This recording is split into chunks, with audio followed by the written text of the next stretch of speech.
Assalamualaikum warahmatullahi wabarakatuh. Selamat siang, selamat bertemu kembali siswa-siswi Madrasah Sanawiyah Nurul Falah kelas 9.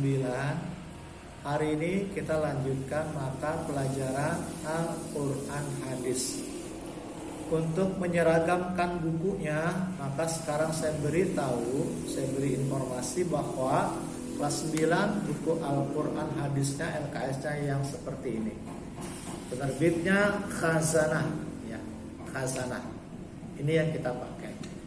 Andaikan ada ketidakcocokan, silakan menghubungi sekolah untuk nanti disamakan. Ya, itu buku yang kita pergunakan. Baik, sekarang bukunya dibuka yang sudah dapat, yang sama, halaman 5. Judulnya bacaan gharib dalam Al-Quran. Bacaan gharib, bukan goib ya, gharib. Apa yang dimaksud bacaan gharib? Nah, Al-Quran itu diturunkan ke Nabi Muhammad SAW itu dengan bahasa, ya, dengan bahasa yang berbeda-beda. Tetap Al-Qurannya sama. Dan jangan salah kaprah ya. Jadi bacaannya itu berbeda-beda. Al-Qur'annya sama, tapi bacaannya ada sedikit berbeda-beda ya. Maksudnya apa sih? Nanti nih. Bacaan gharib ya. Jadi ada cara baca yang berbeda. Al-Qur'annya mah satu sama, tapi cara bacanya ada yang berbeda-beda.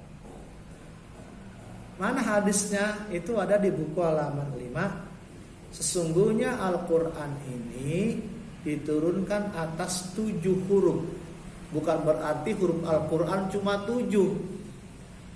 Dimaksud Al-Quran diturunkan atas 7 huruf, 7 cara baca yang berbeda. Bukan hurufnya 7, tapi cara baca yang berbeda ada 7 yang terkenal. Ada 7 cara baca yang berbeda, bukan hurufnya. Maka bacalah Al-Quran itu yang mudah darinya. Itu hadis Nabi. Nabi memang bilang begitu. Al-Quran diturunkan atas 7 huruf. Maksudnya bukan hurufnya 7, tapi cara baca yang berbeda-beda. Itu yang terkenal ada 7 macam cara bacaan yang berbeda. Kalau Al-Qurannya satu ya. Nah, kenapa berbeda-beda? Itu bukti karunia Allah, bukti kasih sayang Allah untuk memudahkan mengucapkan, ya, untuk memudahkan mengucapkan. Karena ya Al-Quran ini diturunkan dalam bahasa Arab. Bisa jadi ada kesulitan daerah-daerah tertentu. Jadi ada kemudahan cara bacanya. Cara bacanya kok beda? Itu kemudahan dari Allah. Karena manusia kemampuan bacanya, dialek itu berbeda-beda antar bangsa, antar suku. Makanya itu terjadi sampai 7 cara baca. Kita lanjutkan. Pasti halaman 5 ya. Nabi menerima bacaan Al-Quran dari malaikat Jibril. Itu versi bacaannya berbeda. Jadi cara bacanya yang diterima Nabi dari malaikat Jibril itu berbeda-beda ya. Nanti jelasnya gimana sih maksud berbeda-beda ini, kita nanti lihat. Nah, para sahabat pun akhirnya menerima Al-Quran yang dibacakan oleh Nabi. Nabi membacanya dengan cara versi ada perbedaan terkadang ya. Tidak selalu.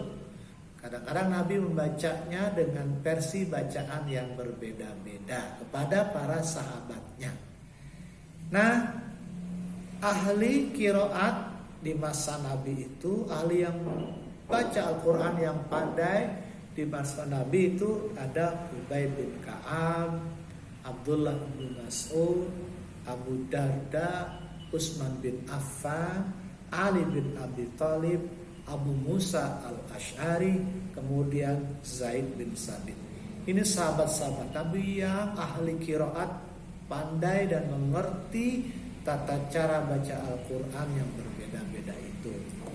Nah, waktu masa Nabi, ya, Nabi menyampaikan, membacakan Al-Quran kepada para sahabat yang berbeda-beda itu juga dengan ada cara perbedaan baca.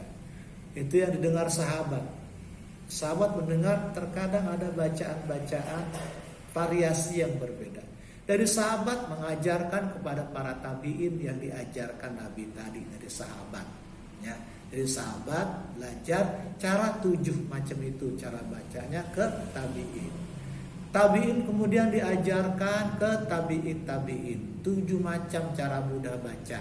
Akhirnya sampai ke kita. Ya. Jadi Quran itu 7 cara baca yang berbeda itu juga bersumber dari Nabi. Hadis Nabi, al-qiraatu sunnatun muttaba'atun. Bacaan Al-Quran itu adalah sunnah yang harus diikuti. Ya. Nah, ternyata ada 7 versi qiraat, 7 tata cara bacaan Al-Quran yang berbeda-beda itu ada 7 cara baca. 7 cara baca itu yang terkenal. 7 sab'atun. Ya. 7 sab'atun. Bacaan qiraah. Terkenal dengan qiraah sab'ah. Qiraah bacaan. Sab'ah 7. Ada 7 cara baca Al-Quran dengan versi yang berbeda. Ada 7 macam. 7 sab'ah. Qiraah bacaan. Terkenal dengan qiraah sab'ah. Nah, di antara qiraah sab'ah, 7 cara baca Al-Quran yang berbeda itu siapa tokoh-tokohnya yang 7 Al-Quran itu 7 cara baca itu? 1, Imam Nafi bin Abdurrahman. Ya, ini 7. Siapa yang 7 itu? Yang ahli, yang terkenal dengan 7 macam bacaan itu. 1, Imam Nafi bin Abdurrahman. Kemudian juga siapa? Imam Abdullah ibnu Katsir, itu yang kedua. Yang ketiga siapa? Imam Ibnu Hazm al-A'la al-Basri. Kemudian yang keempat, ahli qiraat yang 7 itu yang keempat, Imam Abdullah ibnu Amr Asy-Syami. Kemudian yang kelima, Imam Asim bin Abi Najib al-Kufi. Yang keenam, Imam Hamzah bin al-Zayyad. Yang ketujuh, Imam Ali bin Hamzah al-Kisai. Ada 7 tokoh qiraat sab'ah ya, yang bersumber dari Nabi mereka. Tentu saja mereka ini meriwayatkan dari Nabi ya, dari tabi'in, kemudian dari sahabat sampai kepada Nabi. Ada 7 cara baca ini diantara yang tokoh-tokohnya riwayat dari mereka ya, mereka ujung-ujungnya bersumber dari Nabi. Nah, dia ini tokoh-tokohnya ya. Ada 7. Nah, Indonesia kebanyakan itu yang nomor 5, yaitu bersumber dari Imam Asim bin Abi Najib al-Kufi. Indonesia kebanyakan bersumber dari yang imam nomor 5 ya, Imam Asim. Yang mana sih Pak? Kalau kita kan baca wadduha itu Imam Hafs an Asim. Qiraat Imam Hafs an Asim wadduha. Tapi nanti ada yang baca wadduhe he. Nah, itu qiraat Imam Warsy. Ya. Jadi itu diantara contoh cara baca diantara 7 ya, yang dikenal di tata cara baca Al-Quran. Ada 7 macam. Ya, tuh ada wadduha, ada wadduhe, ada khalaqal insana, ada khalaqal insana, ada kufuwan ahad, itu yang kita baca. Imam Asim itu kufuwan.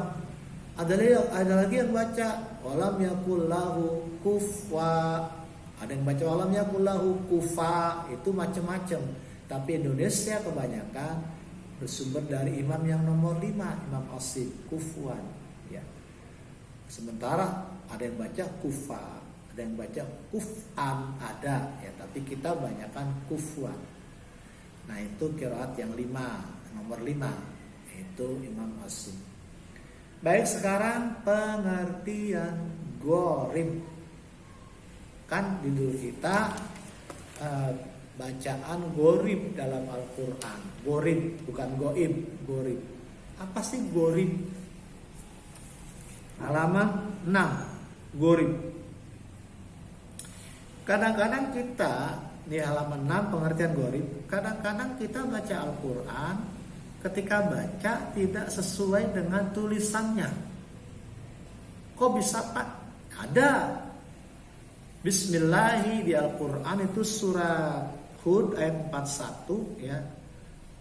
Surat Hud 41 tertulis Bismillahi majroha, tertulis. Tapi dibaca Bismillahi majreha. Tertulis majroha, tapi dibaca majreha. Terkadang bacaan tidak sesuai tulisan. Tertulis majro, dibaca majre. Itu gharib namanya, ya.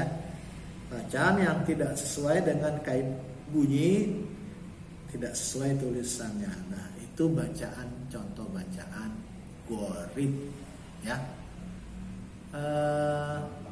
Kemudian gharib itu dari kata goroba yagribu, artinya bersembunyi atau samar.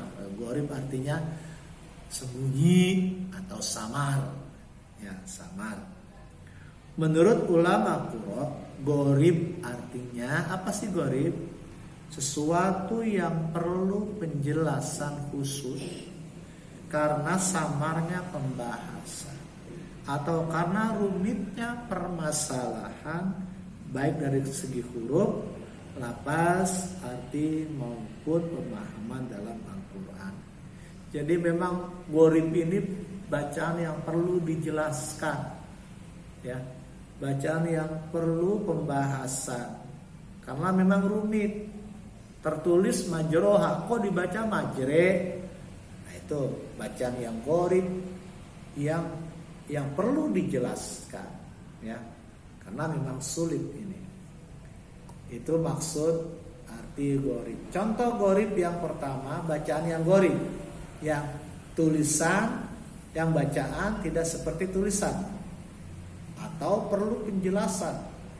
Contoh yang pertama yang gharib yaitu imalah. Halaman 6, imalah. Imalah, ya. Arti imalah apa sih? Imalah berasal dari amala yumilu imalah. Imalah artinya condong atau miring. Jadi bukan lagi baca Quran miring, itu bukan imalah. Itu ngantuk, ya. Jadi imalah itu artinya sementara condong atau miring, itu menurut bahasa. Kalau menurut istilah imalah, mencondongkan bacaan fathah, huruf fathah pada harokat kasrah sekitar 2/3. Tertulisnya fathah dimiringkan ke kasrah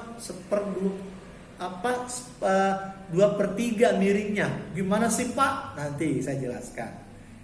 Jadi imalah itu mencondongkan bacaan fathah ke kasrah, memiringkan bacaan fathah ke kasrah. Kemudian miringnya berapa? 2/3. Miringnya gimana nih maksudnya? Lihat, 1 imalah sugro, 2 imalah kubro. Lanjut contohnya langsung nih.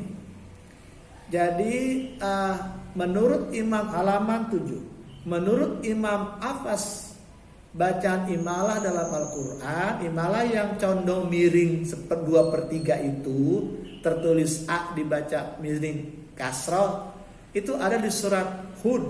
Cuma satu ya imalah. Menurut Imam Asim cuma satu, yaitu ada di surat Hud ayat 41. Hud 41 saya baca. Wa qala rkabu fiha bismillahi majroha. Di garis tuh majroha. Ada garis bawah majroha. Tertulis majro, ro fathah, dimiringkan roknya fathah, fathah di ro dimiringkan 2/3 menjadi majre. Majre. Tertulis majro dimiringkan majre. Bacanya yang miring mulut re, majre. Majre. Jadi majroha dibaca majreha. Itu yang dimaksud memiringkan bacaan. Tertulis A O majro dibaca majre. Itu maksud memiringkan. Ya. Ada satu lagi di bawah, menurut Imam Warshi dimiringkan juga, dibengkokkan juga kalau ada alif maksurah. Alif maksurah, alif mana sih? Wa. Itu alif maksurah. Ahwa dibaca ahwe.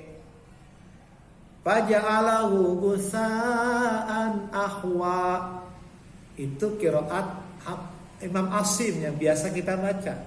Tapi ada orang baca Fajalahu gusaan ahwe. Nah itu berarti qiraat Warshi, Imam Warshi. Tapi kalau nggak ngerti jangan ikut-ikutan. Ikut-ikutan gaya-gayaan. Fajalahu gusaan ahwe. Apa sebabnya? Nggak ngerti. Jangan ikut-ikutan kalau tidak mengerti. Jadi kita baca biasa saja ahwa. Tapi ada orang baca menurut Imam Warshi itu dibaca ahwe. Ada yang seperti itu. Kalau kita baca Imam Asim dengan ahwa. Ya, begitu juga wattaqo tertulis dibaca wattaqe. Yang begitu ada ya. Itu versi bacaan. Baik. Itu imalah miring. Tertulis majroha dibaca majreha. Ada di surat Hud ayat 41. Baik, cukup sekian. Sampai bertemu lagi pada pertemuan berikutnya. Terima kasih. Wassalamualaikum warahmatullahi wabarakatuh.